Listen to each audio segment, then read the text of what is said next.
오늘 함께 볼 말씀은 데살로니가전서 2장에 있는 말씀입니다. 신약성경 데살로니가전서 2장에 있는 말씀을 우리가 함께 보겠습니다. 데살로니가전서 2장에 있는 말씀을 우리가 한 목소리로 함께 봉독하도록 하겠습니다. 형제들아, 우리가 너희 가운데 들어감이 헛되지 않은 줄을 너희가 친히 아나니, 너희 아는 바와 같이 우리가 먼저 빌립보에서 고난과 능욕을 당하였으나 우리 하나님을 힘입어 많은 싸움 중에 하나님의 복음을 너희에게 말하였노라. 우리의 권면은 간사에서나 부정에서 난 것도 아니요 괴괴에 있는 것도 아니라 오직 하나님의 옳게 여기심을 입어 복음 전할 부탁을 받았으니, 우리가 이와 같이 말함은 사람을 기쁘게 하려 함이 아니요 오직 우리 마음을 감찰하시는 하나님을 기쁘시게 하려 함이라. 너희도 알거니와 우리가 아무 때에도 아첨의 말이나 탐심의 탈을 쓰지 아니할 것은 하나님이 증거하시느니라. 우리가 그리스도의 사도로 능히 존중할 터이나 그러나 너희에게든지 다른 이에게든지 사람에게는 영광을 굳이 아니하고 오직 우리가 너희 가운데에서 유순한 자가 되어 유모가 자기 자녀를 기름과 같이 하였으니, 우리가 이같이 너희를 사모하여 하나님의 복음으로만 아니라 우리 목숨까지 너희에게 주기를 즐겨 암은 너희가 우리의 사랑하는 자 됨이니라. 형제들아, 우리의 수고와 애쓴 것을 너희가 기억하리니 너희 아무에게도 누를 끼치지 아니하려고 밤과 낮으로 일하면서 너희에게 하나님의 복음을 전하였노라. 우리가 너희 믿는 자들을 향하여 어떻게 거룩하고 옳고 흠 없이 행한 것에 대하여 너희가 증인이요 하나님도 그러하시도다. 너희도 아는 바와 같이 우리가 너희 각 사람에게 아비가 자기 자녀에게 하듯 권면하고 위로하고 경계하노니, 이는 너희를 부르사 자기 나라와 영광에 이르게 하시는 하나님께 합당히 행하게 하려 함이니라. 이러므로 우리가 하나님께 쉬지 않고 감사함은 너희가 우리에게 들은 바 하나님의 말씀을 받을 때 사람의 말로 아니하고 하나님의 말씀으로 받음이니 진실로 그러하다. 이 말씀이 또한 너희 믿는 자 속에서 역사하느니라. 형제들아, 너희가 그리스도 예수 안에서 유대에 있는 하나님의 교회들을 본받은 자 되었으니, 저희가 유대인들에게 고난을 받음과 같이 너희도 너희 나라 사람에게 동일한 것을 받았느니라. 유대인은 주 예수와 선지자들을 죽이고 우리를 쫓아내고 하나님을 기쁘시게 아니하고 모든 사람에게 대적이 되어 우리가 이방인에게 말하여 구원 얻게 하면 저희가 금하여 자기 죄를 항상 채우매 노하심이 끝까지 저희에게 임하였느니라. 형제들아, 우리가 잠시 너희를 떠난 것은 얼굴이요 마음은 아니니 너희 얼굴 보기를 열정으로 더욱 힘썼노라. 그러므로 나 바울은 한 번 두 번 너희에게 가고자 하였으나 사단이 우리를 막았도다. 우리의 소망이나 기쁨이나 자랑의 면류관이 무엇이냐? 너희 강림하실 때 우리 주 예수 앞에 너희가 아니냐? 너희는 우리의 영광이요 기쁨이니라. 아멘. 이 시간 효화행복도 함께 보시겠습니다. 효화행복 4월 26일 금요일 효화행복 함께 보시겠습니다. 제목은 고난이 영광이 되는 비결입니다. 우리에게는 요절 말씀 데살로니가전서 2장 7절과 8절에 있는 말씀을 우리가 함께 읽겠습니다. 오직 우리가 너희 가운데에서 유순한 자 되어 요모가 자기 자녀를 기름과 같이 하였으니, 우리가 이같이 너희를 사모하여 하나님의 복음으로만 아니라 우리 목숨까지 너희에게 주기를 즐겨함은 너희가 우리의 사랑하는 자 됨이니라. 아멘. 계속해서 우리 효화행복 함께 읽겠습니다. 사도 바울은 기독교 역사상 가장 위대한 사역자로 기억되고 있다. 많은 그리스도인이 바울을 존경하며 그와 같이 되기를 원한다. 그러나 정작 바울은 자신이 쓴 편지가 신약 성경이 될 줄 알지 못했다. 잠깐 머무르며 사역했을 뿐인 데살로니가 교회가 전 세계의 본이 되는 강한 교회가 될 줄 미리 알지 못했다. 바울이 위대한 사도가 될 수 있었던 비결은 무엇이었을까? 첫째, 바울은 자신을 위해 살지 않고 복음을 위해 온전히 헌신했다. 대적자들은 그가 돈과 명예를 위해 일하는 종교 사기꾼이라고 중상모략했다.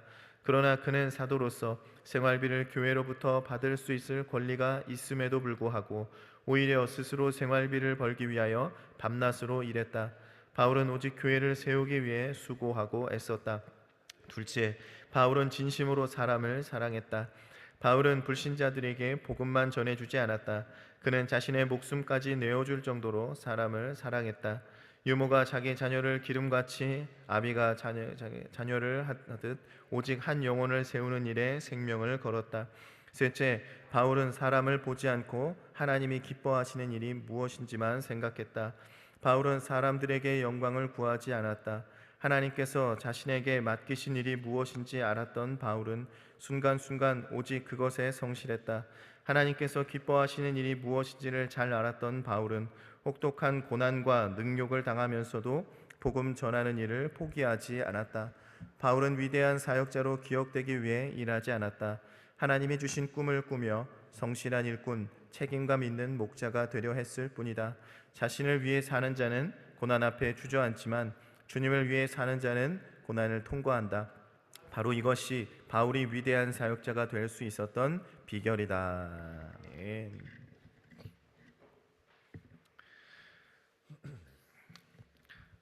네, 오늘 말씀은 고난이 영광이 되는 비결입니다. 오늘 본문의 시작은요, 이전에 바울이 데살로니가에서 전도하던 시절을 이제 회상하는 그런 모습이 담겨 있습니다. 예전에 이제 바울이 빌립보에서 많은 능욕을 받은 일이 있습니다. 신라와 함께 이제 옷이 벗겨지는 등의 그런 온갖 수모를 겪게 되고 이제 옥에까지 갇히게 되어집니다. 그 고난을 당하게 되어진 것은 우리가 알듯이 바울과 신라가 이제 귀신 들려서 점치던 그 여종 하나를 이제 고쳐줬는데 이제 그 종을 이제 소유하고 있던 주인들이 이제 그것에 분노하여서 장사를 하지 못하는 것에 분노하여서 이제 바울과 신라를 고소하게 되면서 이제 옥에 갇히게 된 것입니다. 그런데 옥중에서 어떤 일이 일어났죠? 기적이 일어나서 이제 간수가 회개하는 역사가 일어나게 되어진 것입니다. 그리고 나서 이제 로마의 시민권을 내세워서 이제 정정당당하게 이제 풀려나서 이제 곧바로 데살로니가로 오게 된 것이죠. 빌립보는 데살로니가에 이제 가까운 도시입니다. 그렇기 때문에 이 데살로니가 성도들은 바울과 신라가 당했던 일 소문을 이제 듣게 되어진 것이죠.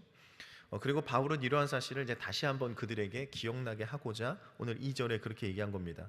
너희 아는 바와 같이 너희가 알고 있고 들어서 알겠지만 우리가 먼저 빌립보에서 고난과 능욕을 당하였으나 우리 하나님을 힘입어 많은 싸움 중에 하나님의 복음을 너희에게 말하였노라라고 이야기를 합니다.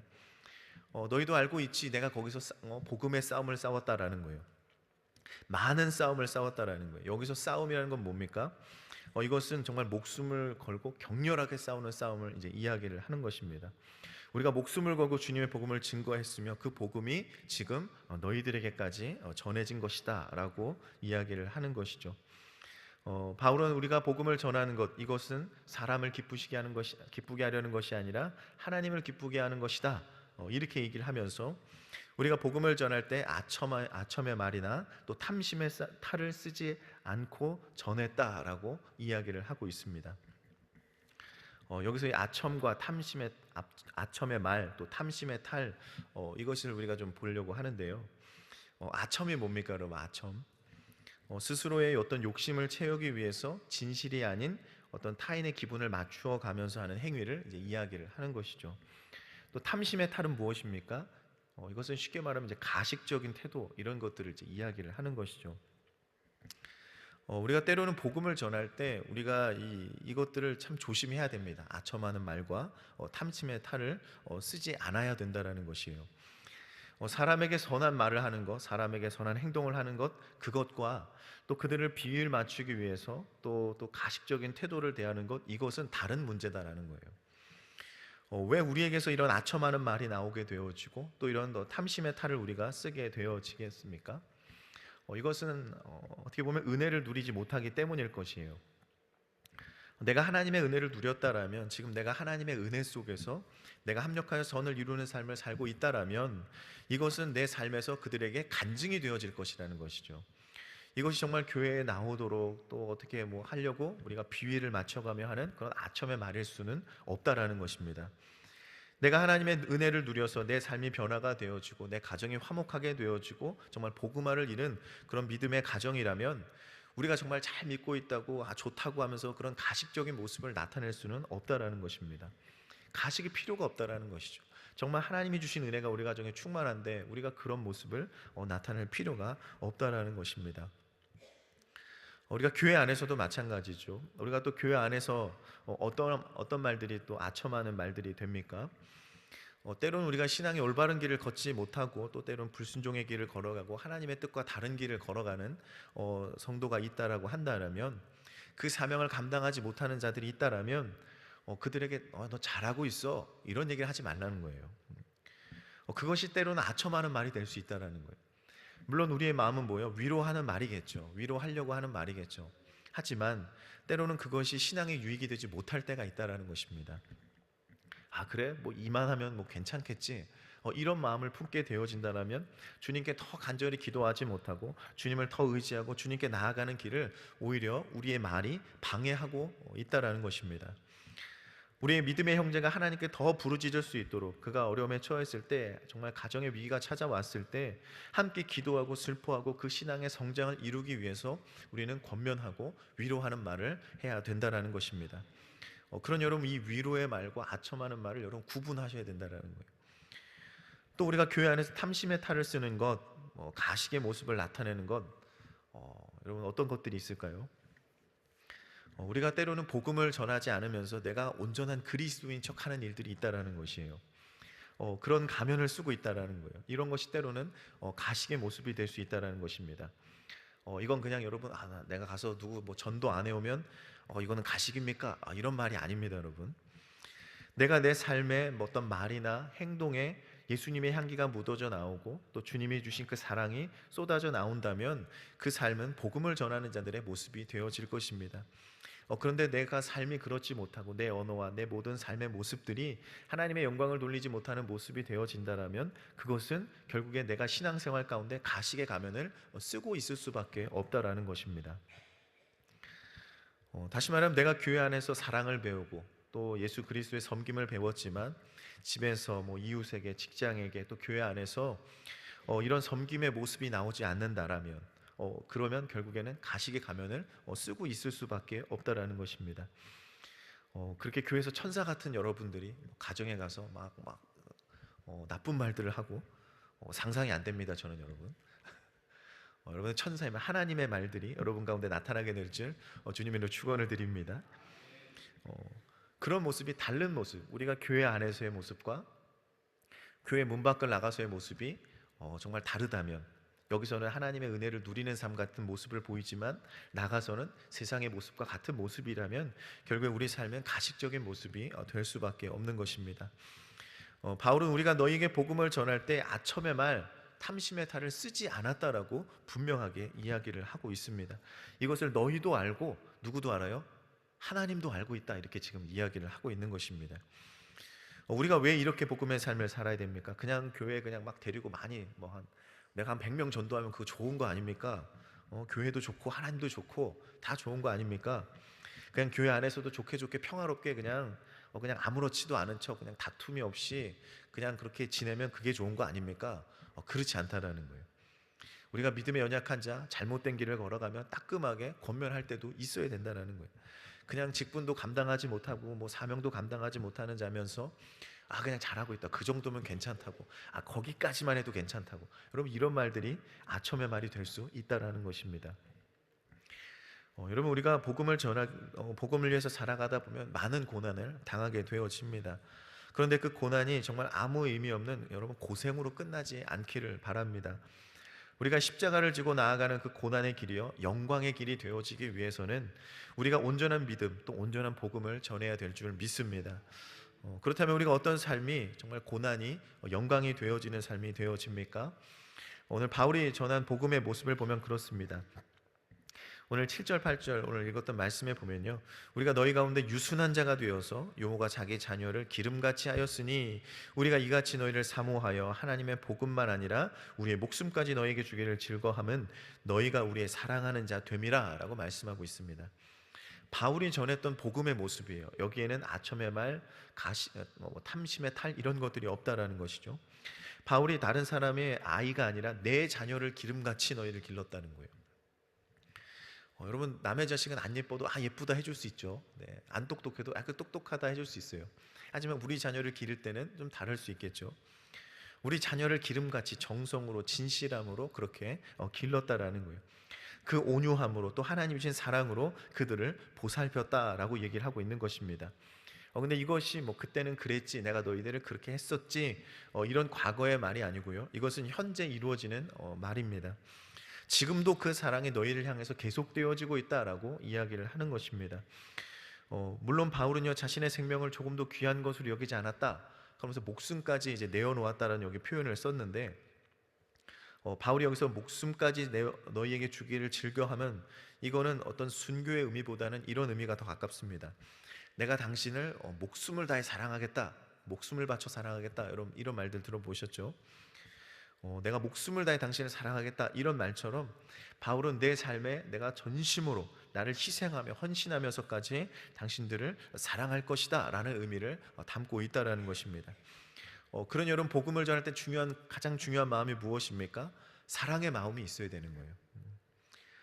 여러분, 이 사랑의 마음이 있어야지 우리가 복음을 진짜 진실로 온전하게 전할 수 있다라는 거예요. 우리가 사랑하지 않고 전하는 복음은 뭐가 되는 거예요? 결국에는 그들에게 아첨하는 말을 할 수밖에 없고 우리가 탐심의 탈, 가식의 가면을 쓸 수밖에 없다라는 것입니다. 그러니 우리 모든 어떤 생활 속에, 어떤 신앙의 생활 가운데 기초가 되어지고 원동력이 되어지는 것은 이 사랑이 되어야 되는 것입니다. 주님께서 그들을 사랑하시기 때문에 우리도 그들을 사랑할 수 있어야 된다라는 거예요. 만약에 그렇지 않으면 어떻게 됩니까? 그들을 사랑하지 않고 복음을 전하면 우리가 그들을 가르치고 권면하고 위로하고 책망하는 것이 사랑이 없다라면 결국에 그것은 형식적인 것이 되어질 수도 있고요, 그들의 마음에 감동을 줄 수 없게 되어진다라는 것입니다. 그러면 결국엔 변화가 일어나지 않는다라는 거예요. 복음이 들어갈 수가 없다라는 것입니다. 그러니 그 사랑이 없으니 결국에는 그 우리가 전하는 복음도 쉽게 포기가 되어지고 좌절이 되어지는 것입니다. 여러분, 복음 전하는 걸 포기한 자들이 있습니까? 여러분, 그들을 더 사랑하기를 여러분 기도하시기를 바랍니다. 둘째로 본을 보여야 됩니다. 데살로니가서 2장 9절과 10절의 말씀에 보면요, 형제들아, 우리가 수고와 애쓴 것을 너희가 기억하리니 너희 아무에게도 누를 끼치지 아니하려고 밤과 낮으로 일하면서 너희에게 하나님의 복음을 전파하였노라. 우리가 너희 믿는 자들을 향하여 어떻게 거룩하고 옳고 흠이 없이 행한 것에 대하여 너희가 증인이요 하나님도 그러하시도다라고 이야기를 합니다. 바울이 애쓰고 수고한 거, 그거 너희도 기억할 거다, 너희도 알고 하나님도 알고 있다라고 이야기를 하는 것입니다. 그들도 알고 하나님도 알고 있는 그 삶은 결국에는 신앙의 본이 되어지는 삶이 되어지는 것이죠. 여러분, 우리가 보고 듣는 것이 참 중요합니다. 아담과 하와 때의 사건을 봐도 그렇죠. 하나님께서 분명히 그 선악과 먹으면 죽을 거다라고 했지만 하와는 어떻게 했어요? 그것을 보았고 뱀이 하는 말을 듣게 되니까 결국에는 죄를 범하게 되어진 것입니다. 그러니 우리가 예수님을 닮은 모습으로 살아가야 될 때, 주님의 제자된 삶이요 또 섬김과 희생의 모습으로 살아갈 때 우리가 그렇게 살아가야 그들이 어떻게 됩니까? 주님의 말을 듣게 되어지고 또 주님의 사랑을 보게 되어진다라는 것입니다. 그들이 주님을 만나는 길은 어찌 보면 우리를 통해서 보게 되어진다라는 것입니다. 그냥 바울이 위대한 사도니까 그냥 복음을 뚝 던져놓고 갔더니 교회가 그냥 딱 떡하니 세워지고 그런 것이 아니다라는 거예요. 바울은 거기에 복음이 들어가고 그들이 온전한 믿음이 되어질 수 있도록 본을 보이면서 그들의 섬김을 받는 것도 포기하고 밤낮으로 일하면서 그들에게 복음을 전했다라는 것입니다. 결국 그의 신앙의 모습이 본이 되어서 그 데살로니가 교회가 온전한 신앙의 결실을 맺게 되어진 것이죠. 야고보서 2장에 그렇게 말씀합니다. 영혼 없는 몸이 죽은 것 같이 행함이 없는 믿음은 죽은 것이다 라고 말씀하고 있습니다. 그리스도의 고난이 영광이 되는 비결은 뭡니까? 그리스도의 고난이 영광이 되는 비결은 결국에는 그겁니다. 하나님이 가르쳐 주신 그 섬김의 길을 우리가 걸어가야 된다는 거예요. 그 사랑의 길을 걸어가야 된다는 거예요. 그것이 우리 가운데 믿음의 행함으로 나타날 때 결국에 그것이 하나님의 영광이 되어진다는 것을 여러분 기억하시기를 바랍니다. 그럼 우리에게서 아첨의 말이나 또 탐심의 탈을 벗어버리고 우리가 진실하고 또 사랑의 본을 보이는 그 믿음을 통해서 어떠한 고난 속에서도 또 하나님의 영광을 위해서 여러분 귀하게 쓰임받는 여러분 이전 순복음교회 여러분 되시기를 주님의 이름으로 축원을 드립니다. 하나님 아버지 감사합니다. 아버지 하나님, 오늘 우리가 고난이 영광이 되는 비결에 대해서 우리가 보았습니다. 하나님께서 주신 사랑, 아버지께서 주신 섬김, 그 복음이 우리 삶 가운데에서 그들 가운데로 행함으로 나타날 때 그것이 하나님의 영광이 되어지는 줄 믿사오니 우리가 그들을 사랑하게 하여 주시옵소서. 우리가 주님 아첨의 말, 하나님 그들의 또 비위를 맞추는 말, 또 우리가 가식적인 탈을 쓰지 않게 도와주시옵소서. 오직 진실함으로 우리가 주님께 받은 은혜를 통하여서 그들에게 온전한 그 사랑을 증거할 수 있도록 하나님 우리 삶을 먼저 은혜와 복음으로 채워 주시옵소서. 우리가 다시 복음으로 나아가기 원합니다. 다시 주님의 은혜 가운데 나아가기 원합니다. 하나님의 사랑 가운데 나아가기 원합니다. 주님께서 우리와 함께 계셔서 우리와 동행하여 주시고 역사하여 주시옵소서. 감사드리며 예수님의 이름으로 기도하옵나이다. 아멘.